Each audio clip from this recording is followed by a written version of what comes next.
Welcome to Channel 18 News. I'm Jim Rogers. Hopkins County deputy stated that when Lori Lynn Orsick, age 44 of Sulphur Springs, was stopped for a traffic violation on League Street, she displayed signs of narcotic use during their conversation.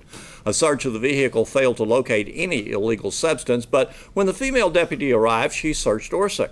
The female deputy found methamphetamine in the woman's clothing. Orsick is in Hopkins County Jail, charged with possession of a controlled substance, penalty group 1, a state jail felony. The man who robbed Alliance Bank Southtown branch in November 2016, Anthony James Lane, age 51 of Tucson, Arizona, has been sentenced by a U.S. district judge to 120 months in federal prison. The sentence was announced Tuesday, May 1st. Lane previously pled guilty to 11 counts of bank robbery and 1 count of attempted bank robbery. He pled guilty to a series of robberies across the South, including the robbery in Sulphur Springs, Tucson, Arizona, Longview, Amarillo, Albuquerque, New Mexico, and Santa Fe. The robberies occurred over a 6-month period. The District of Arizona U.S. Attorney's Office says Lane used a simulated handgun in the robberies. Assistant District Attorney Clay Harrison said that their office worked closely with federal ICE officers to secure justice in 2 cases, State versus Juan Barbosa and the State versus Rudolfo Cruz. Both defendants illegally entered the United States, a federal crime. Both defendants then committed serious felonies and now both defendants have been convicted and will face federal prosecution for illegal entry and then deportation proceedings. If either defendant re-enters the U.S. illegally, they face enhancement punishment range under federal law for repeat offenders. Juan Carlos Barbosa, age 25 of San Luis Potosi, Mexico, pled guilty to driving while intoxicated with a child under age 15. And in the second case, Rudolfo Cruz, age 23, pled guilty to evading law enforcement with a motor vehicle, attempted a state jail felony.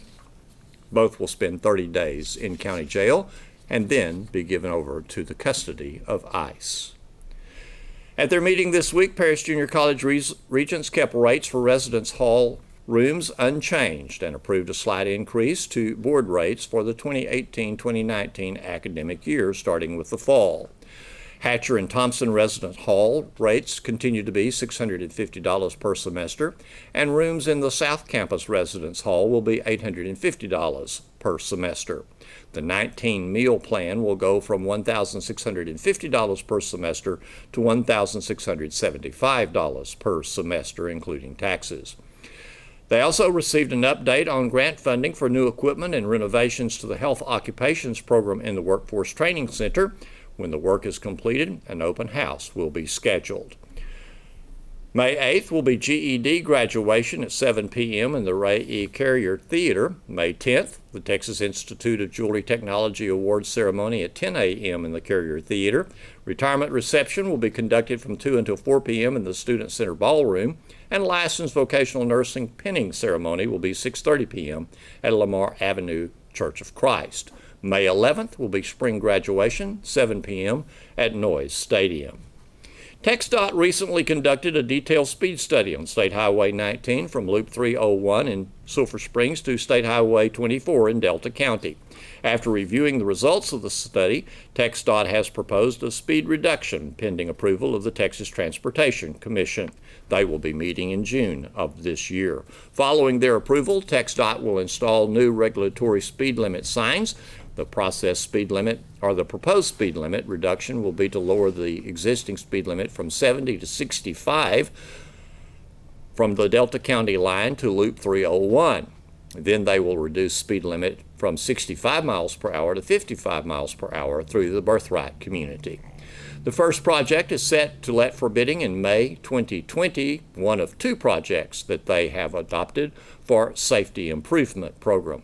The May 2020 project will go from the Delta County line to State Highway 154 and will consist of extending and installing safety end treatments for cross drainage structures, upgrading bridge rail, and upgrading metal beam guard fence. The second project is set to let for August 2020. That project, from Loop 301 in Sulphur Springs to FM 1537, will consist of extending drainage structures, upgrading bridge rail and metal beam guard fence, and installing a passing lane. TxDOT also has 2 upcoming state highway improvements for that area. 4 U.S. military veterans were honored Thursday at the Hopkins County Courthouse. The 4 Hopkins County men either have or will participate in a Veterans Honor Flight. Today we're honoring 4 veterans that have and will be going on a journey to Washington, D.C. to visit their respective monuments, plus 7 other monuments that are dedicated to their honor and to their service sacrifices.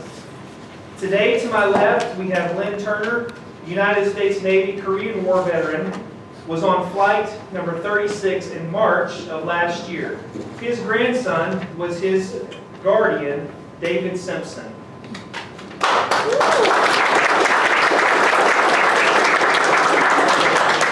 Next to Mr. Turner, we have Robert Carpenter, United States Navy, Army, Korean War, and Vietnam veteran, leaving in the morning on flight 37. His guardian is his son, Mark Carpenter. To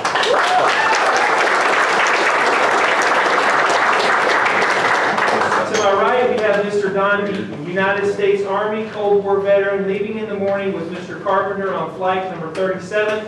His guardian is his daughter, Gina Law.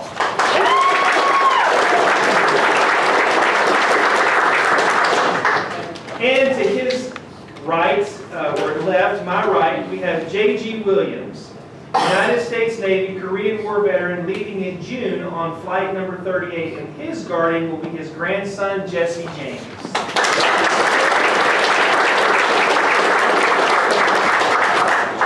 Before I ask you to stand and honor our flag and the singing of our national anthem, before I do that, I want to say a few words.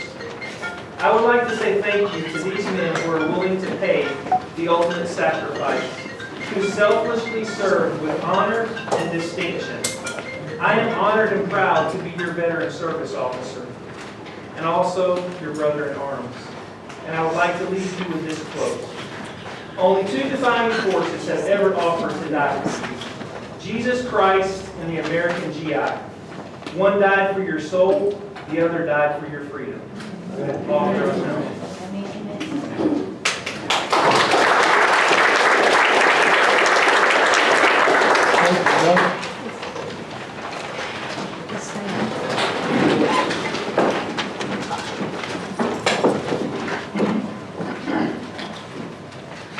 Oh, say, can you see by the dawn's early light what so proudly we hailed at the twilight's last gleaming, whose broad stripes and bright stars through the perilous fight o'er the ramparts we watched were so gallantly streaming, and the Rockies ran there, the bombs bursting in air,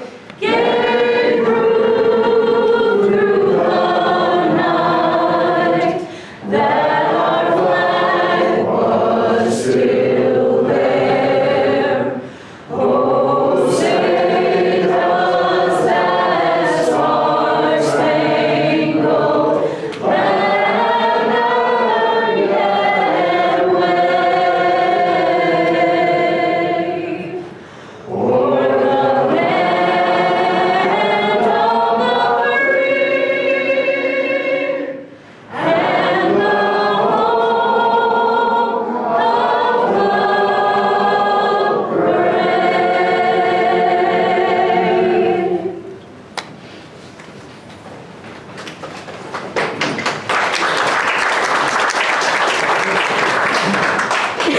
Also, I would like to quickly add a very important and integral part of our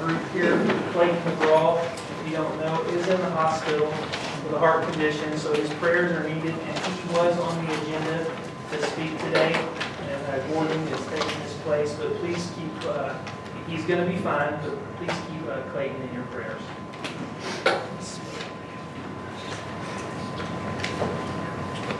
Good morning. Morning. Everybody hear me okay? I'm David Watson, and I was asked to take a few moments to kind of share and give you a little insight into what it's like to be a guard on an honor flight. So it was my great privilege and honor 5 years ago to go on one of these flights. We took 40 World War II veterans, and I can tell you that it was one of the most amazing, chills thinking about it, experiences in my life. I can't express to you the amount of time and effort and what goes on behind the scenes for these guys with this honor flight. That process in itself fascinated me. Just the way it was choreographed, everything was thought of for the veteran. Everything was taken care of. Not one penny is spent by the veteran. Just the meals, the transportation, the hotels, the connections between the different sites that we went to, how everything just flowed so perfectly, and it was an amazing effort by a lot of volunteers. And that part of it, just kind of seeing a little bit of what goes on behind the scenes, was a truly awesome experience. Getting to view a historical monument with a World War II veteran, something I'll never forget. They're special. I mean, you've seen them, whether you've been there or not. You've seen them, they mean a lot to you. But when you're standing there with someone like that, experiencing the different symbols, what they stand for, what they mean for this country, it's an awesome experience that I'll never forget, I'll cherish forever. But the thing to me that really stood out was just the overwhelmingly kindness, love, appreciation that was sent out to these guys. Whether we were at the airport, or the hotel, or eating dinner, or just wandering around the monuments, the respect, the gratitude that they received, pats on the back, handshakes, thank you for your service, sir. The other veterans who would come up and share stories, and I was just a fly on the wall, pushing a wheelchair, getting to experience all this, which was totally incredible. But one of my favorite stories that I like to tell about, to give you an idea, is when we went to the Lincoln Memorial, if you've ever been there. The Korean Memorial and the Vietnam Memorial are in generally the same area. So it's a fairly congested spot.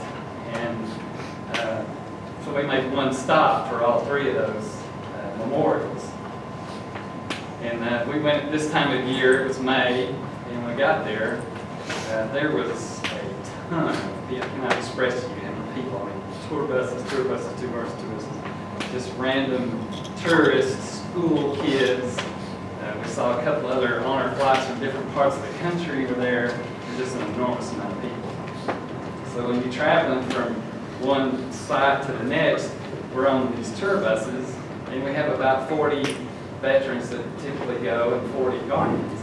Well, the veterans are on one bus, and the guardians are on another. And that's really great the way they work that out, because when we're in transit to the next stop, we're getting all kinds of information about the memorial, what we're going to see, some talking points we can do with the veteran, the lay of the land, which is the best way to go, the best sidewalks, where the elevators are, those kind of things. But most importantly, where the restrooms are.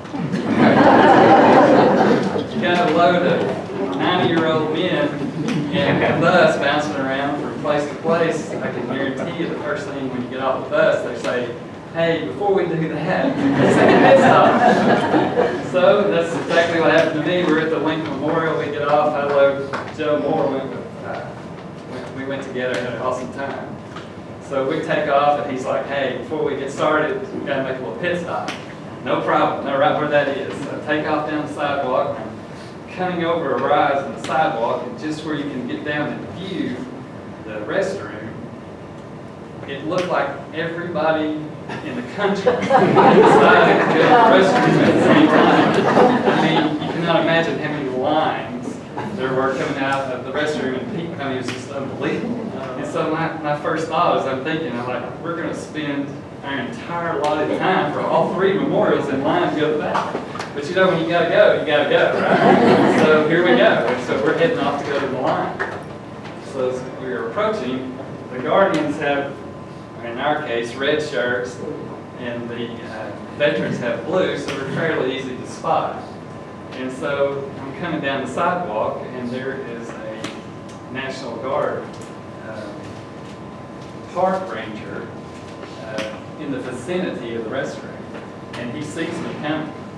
And there was this flagpole or lamp pole or something that had a little platform on it, and he scurries over to that, jumps up on it, gets above everybody, and just makes an announcement. It says, "Attention everyone, World War II veteran approaching." And there was no discussion, there was no rumbling, there was no nothing. They just simply turned, saw us coming, and everybody just started taking a step. Taking a step. Totally cleared the way. We went right down the tunnel, just like Moses parting the Red Sea. We went straight into the urinal. That is just an example of the kind of treatment that I got to experience, Joe and all the others received, which was quite remarkable. So I just have to say, what does it mean to be a guardian? I would say that my experience caused me to look at that flag out there differently. It causes me to look at that memorial out there differently. It causes me to look at this building and what that says differently. And so for everyone in here who's a veteran, thank you for your service. And to you guys, blessings on your trip. I hope you have a fabulous weekend. It's a great trip.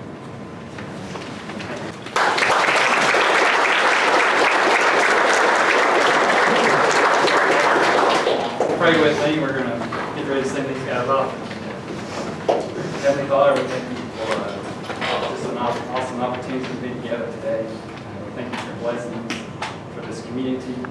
We're just grateful, Lord, for the opportunities we have, the freedoms we enjoy. And we just thank you and praise you for that. Lord, just pray that each and every person in this room would be strengthened by you, that we would do our part to further your word in the kingdom of this community where we discuss. And Lord, especially we lift up these veterans today that are about to travel. We pray for some awesome experience this weekend, that they will have a safe journey, and we look forward to bringing them home safe. Thank you for loving us always. We love you so much. Pray in Jesus' name. Amen. Cecilia's waiting for a home, and she visited KSST Studios Thursday afternoon.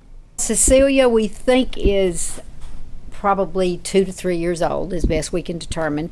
She was wandering on the side of 154, starving to death. She had obviously had puppies. We couldn't find any puppies. So anyway, we've had her probably about 6 months, I guess. And she's spayed, and she's had all her shots, and she rides in a car like you just would not believe. She hops in the passenger seat and just sits up there and looks out the window. She's wonderful to ride. I think she would be very easy to housebreak. She kennels very easily. That doesn't bother her a bit. The only thing that we know that bothers her is, of course, out at the rescue where we've got about 50 dogs. There's lots of activity, lots of barking, and that makes her kind of nervous when she's in all that excitement. But when she's away from that, this is just her. She just is the most loving thing, loves kids. If she sees a child, she just gravitates toward them. I took her to Hopkins Place. My dad is there to see how she would react, around walkers and wheelchairs and so forth, and just didn't faze her. She's very calm, and she just needs a home. And of course, we don't know how, if she do with cats. She'd never been around a cat, but she's very obedient, so I think she'd be easy to train. And she's going to be at Pet Sense on Saturday. So, and she along with some others. We're going to have a big 2-year-old baby. He's a Pyrenees mix, and his name is Jeremy, and he's a big boy. So if anybody wants a big dog, we've definitely got a big boy there. And we've got we classify as a puppy. He's an older puppy. His name is Rufus, and he's a little mixed breed dog. He's not a huge dog. He's about her size and about as big as he's going to get.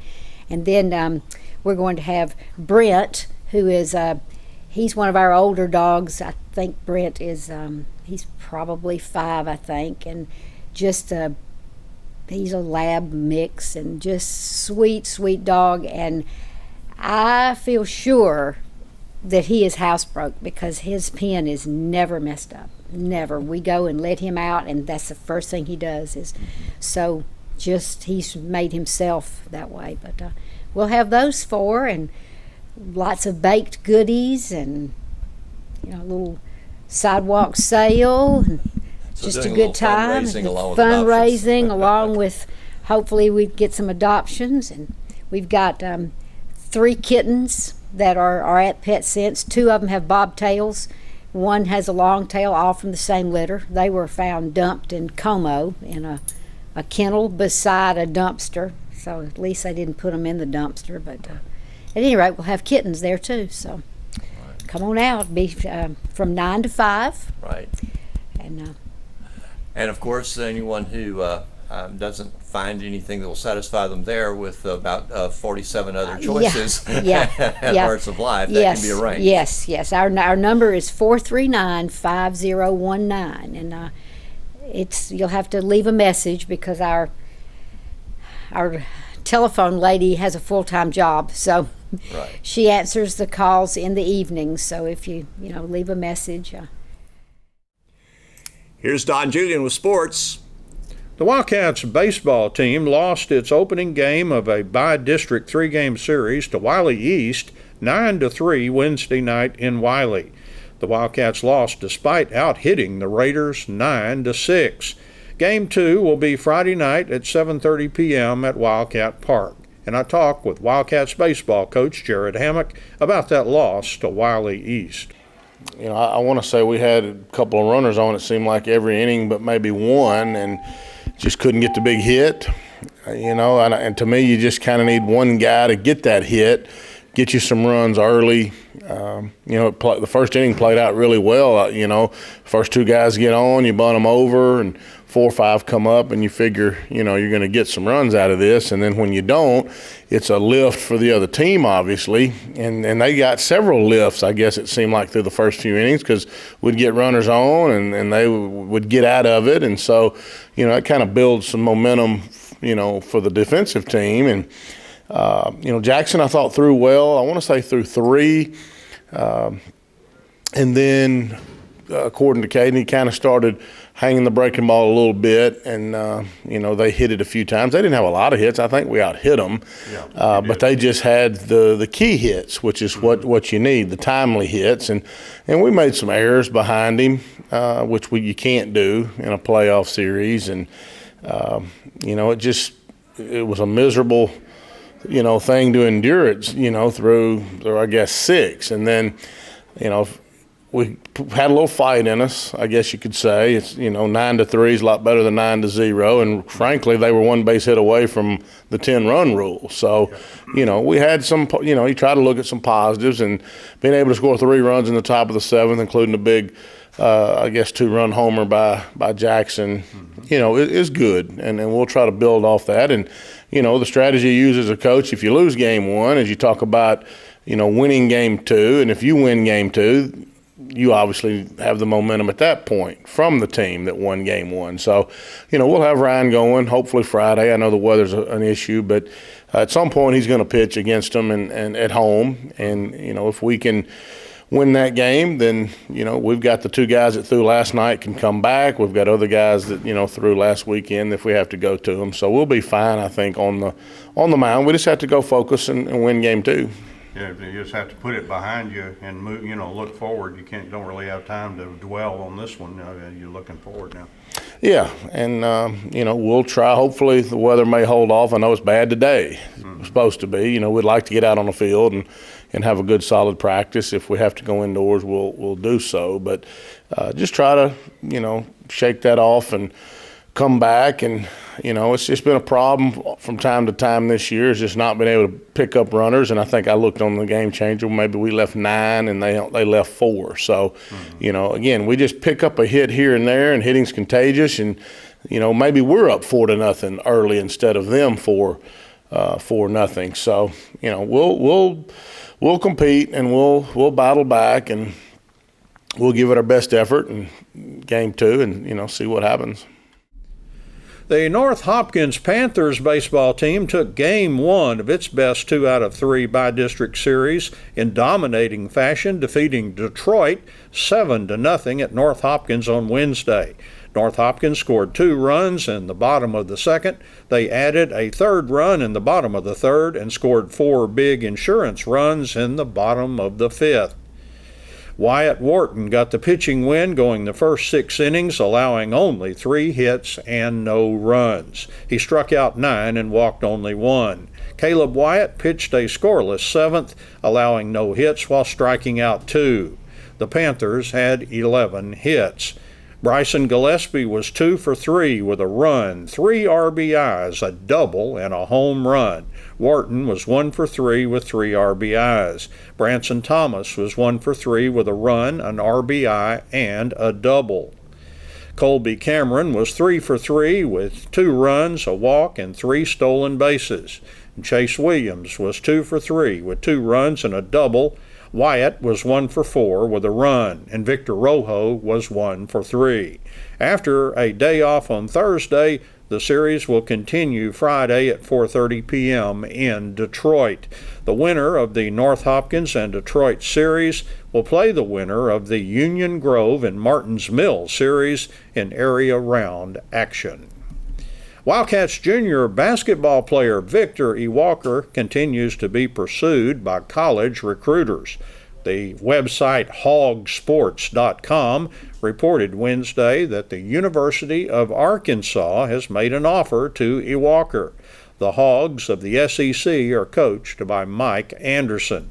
One of his assistants reportedly met with E. Walker in person last week. E. Walker responded on Twitter that he was blessed to receive an offer from the University of Arkansas. Hog Sports reported that E. Walker has had offers from Memphis, Oklahoma, Texas A&M, Houston, UTEP, and others, and the University of North Texas also made a home visit last month to see E. Walker. E. Walker reportedly has also had interest from Kansas State, Purdue, and Texas Tech. Walker is listed at 6'8" and 215 pounds, and he was the District 16 5A MVP last season. Walker has been quoted as saying that he won't make a decision until after the AAU season this summer. Thanks for watching Channel 18 News. Have a great evening.